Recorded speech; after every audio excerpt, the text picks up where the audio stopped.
на перехвате.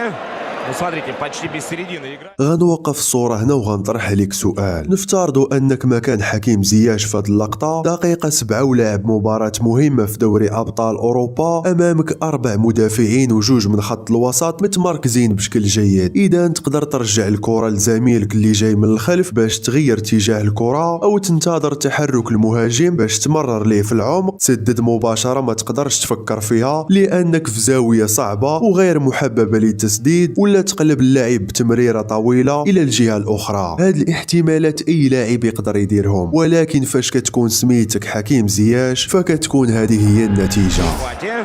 Ну, смотрите, почти без середины играют. Удар какой!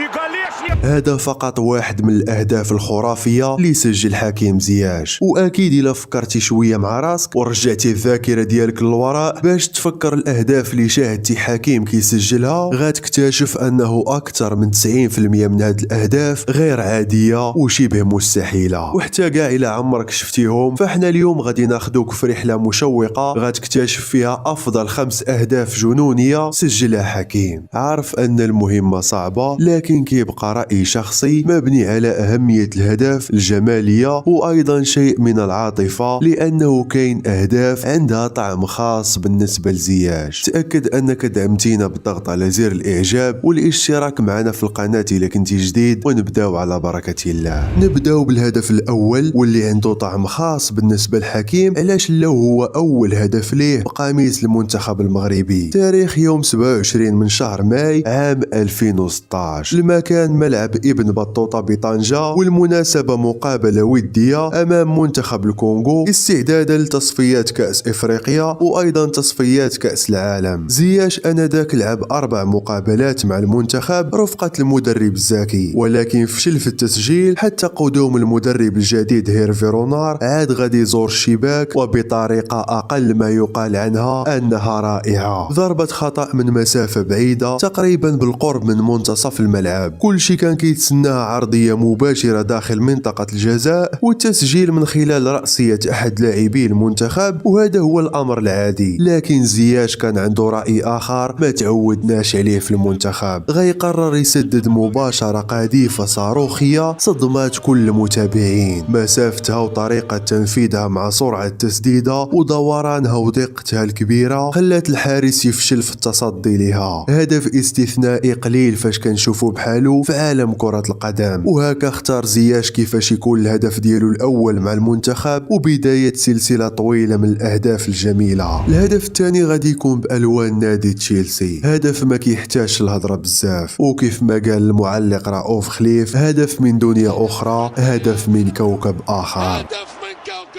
حكيم في هذه الفترة كان كيعاني فيها بزاف بالتهميش وعدم الاعتماد عليه كأساسي من طرف المدرب الألماني توخيل، رغم أنه تقنيا أفضل بكثير من لاعبين كانوا كيشاركوا باستمرار، ولكن ما كانش كيستسلم، وفي كل مرة كتتاح ليه الفرصة كيقدم مستويات جيدة وكيبدع في المباريات الكبيرة بحال اللي غنذكروا اليوم. في الجولة 23 ضد نادي توتنهام في الديربي اللندني من منافسة الدوري الإنجليزي موسم 2021-2022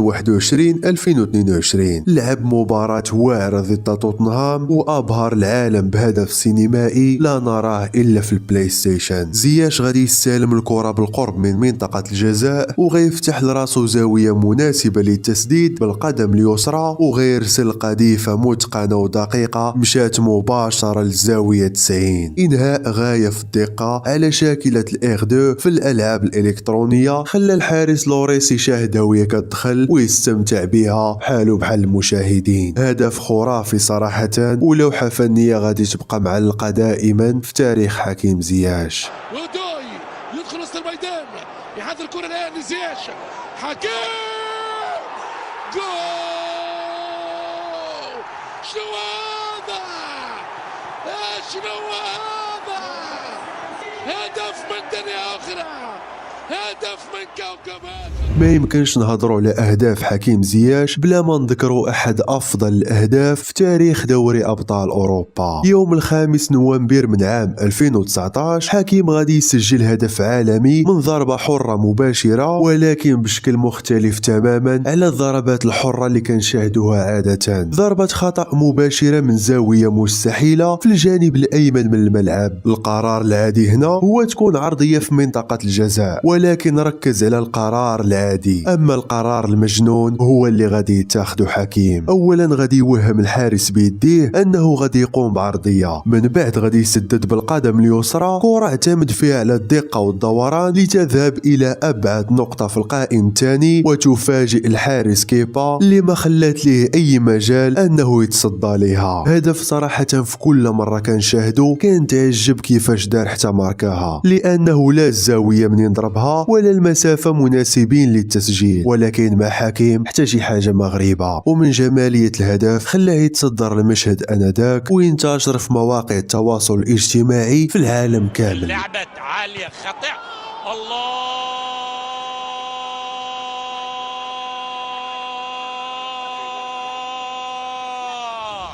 الهدف الثاني مختلف تماما عن الأول، وغنشوفوا فيه خليط بين الذكاء والتمركز الصحيح وأيضا قيمة الهدف الكبيرة، لأنه المناسبة كانت مباراة ذهاب دور 16 في أغلى المنافسات دوري أبطال أوروبا 2018-2019. أياكس كان عنده تحدي صعب جدا أمام بطل المسابقة ريال مدريد، واللي متعود على التواجد في الأدوار الإقصائية في كل سنة. بدات المباراة وللأسف الأمور ما مشاتش كيف ما كانوا كيتمناو اياكس بعد الهدف الاول اللي سجل بنزيما. الامر كان محبط لانهم كانوا مسيطرين وداروا العديد من المحاولات، لكن ريال مدريد من اول محاولة سجلوا، فكان ضروري من العودة والتعادل. وهنا غيظهر حكيم وغيسجل هدف غيرد به الروح للفريق. عرضية دقيقة مرسلة من الجهة اليسرى من طرف اللاعب نيريس وجدت زياش في الزمان والمكان الصحيح. هدف تاريخي لانه اول هدف لزياش في دوري أبطال أوروبا. المباراة سالت بفوز مدريد ب2-1، وهنا فين كتبان قيمة الهدف لأنه خلى الأمل موجود قبل لقاء العودة في مدريد. وفعلا في مباراة الإياب في أحد أفضل وأصعب الملاعب في العالم سانتياغو برنابيو، حكيم غيكمل العمل اللي قام به في المباراة الأولى وغيفتتح النتيجة في الدقيقة 7. تمريرة من الجهة اليمنى من السيربي تاديتش وإنهاء أكثر من رائع من حكيم، وبهذا الهدف خلى فريقه يآمن أكثر في تحقيق المفاجأة ويفوزوا ب4 أهداف من قلب مدريد. زياش كان من أكثر المساهمين في تحقيق موسم تاريخي لن ينساه المتابع الرياضي. ماشي سهل تسجل ذهابا وإيابا على ريال مدريد في دوري الأبطال.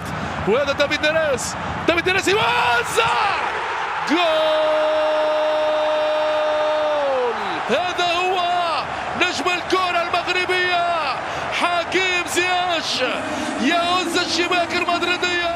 ختامه مسك بهدف، او نقدروا نقولوا قصه كان بطلها حكيم زياش. كيف ما كيعرف الجميع زياش تعرض للظلم والتحرم من المنتخب سواء مع رونار او خليل زيت، وفي هذه الفترات كان كينقسم الجمهور الى قسمين، كاين اللي كان كيقول ما عندنا ما نديرو به الى غير ذلك، وكاين اللي كان كيطالب به وكيقول انه كيعطي الاضافه وضروري خاصو يكون في المنتخب. وفعلا زياش من بعد ما رجع ولعب مونديال قطر سكت كاع المنتقدين وبين انه كان على حق بالمستوى والاداء الكبير اللي قدم. راه نفس هذا السيناريو وقع سنه 2017 وما استفدناش منه. نعم سنه 2017 غادي يتعرض للظلم لاول مره واقصاء وانتقادات وصلت الى حد الشتم في فتره الفرنسي هيرفي رونار. كان وقع سوء تفاهم بين الطرفين خلاه يخرج من مخططات المدرب. البعض من الجماهير ما قدراش تسنى باش تفهم اشنو واقع وعلاش تم ابعاده، بل خرجت كامل غضبها على زياش بانه شبعان عياقه ومغرور وما كيحترم حتى شي واحد وما عاطيش اهميه للمنتخب. ولكن من بعد ظهرات الحقيقه من عند رونار شخصيا وقال انه هو اللي كان غلط بسبب مشكل في التواصل. غتقول لي شنو دخل هذا الهدف في القصه؟ غادي نقول لك غير صبر معايا وغتفهم. لانه من بعد الصلح مع رونار ومن اول مباراه من بعد الغياب على المنتخب في ديك المرحله، زياش غادي يرجع في الجوله الثالثه من تصفيات كاس العالم لعام 2018 وبغى يقدم واحدة من أفضل مبارياته بقميص المنتخب الوطني أمام منتخب مالي، وكانت أجمل عودة بإسكات جميع المنتقدين اللي ما كانوش باغينو يرجع. وأيضا في هذا اللقاء عرف رونار قيمته الحقيقية ومدى الخطأ الكبير اللي كان مرتكبه بإبعاده عن المجموعة لمدة طويلة. المهم سجل في هذه المباراة هدفين وقدم تمريرة حاسمة، وكان النجم الأول في هذه المباراة اللي كانت مهمة في صراع التأهل لمونديال روسيا. دابا وصلنا للهدف اللي اختاريناه يكون في هذه القائمة واللي ماركاه زياش في الدقيقة 61 من هذه المباراة. هدف اللي كان غاية في الروعة وما كيسجلوه إلا النجوم الكبار كحكيم. كسر الخط الدفاعي للماليين وضرب دفاع المنطقة بتمريرة بينية لأمرابط، وتقدم بعدها للأمام بسرعة ليستلم الكرة من جديد. وهنا بدا العرض الفني بمراوغة مدافع مالي بطريقة جميلة جدا وتسديد وإنهاء الكرة في المنحى الأيسر من زاوية شبه مغلقة. هدف تحفة صراحة من تمريرة مع حركية إلى الأمام وتجاوز المدافع بلمحة تقنية جميلة والختم بشكل رائع جدا على عكس اتجاه الحارس. عارف أن الكثير منكم غيختلف معايا في هاد الأهداف، هادشي علاش كنتسنى الرأي ديالكم في التعليق وتعطيوني الأهداف اللي كتبان لكم تستاهل تكون ضمن الأفضل. وما تنساوش تشاركوا المقطع مع الناس اللي كتعرفوهم كيبغيو حكيم. أي سؤال أو استفسار مرحبا بكم في حسابي الخاص على انستغرام منير غزالي. وشكرا لأي واحد كيكمل معايا المقطع حتى لهنا. منير يحييكم، إلى مقطع قادم إن شاء الله.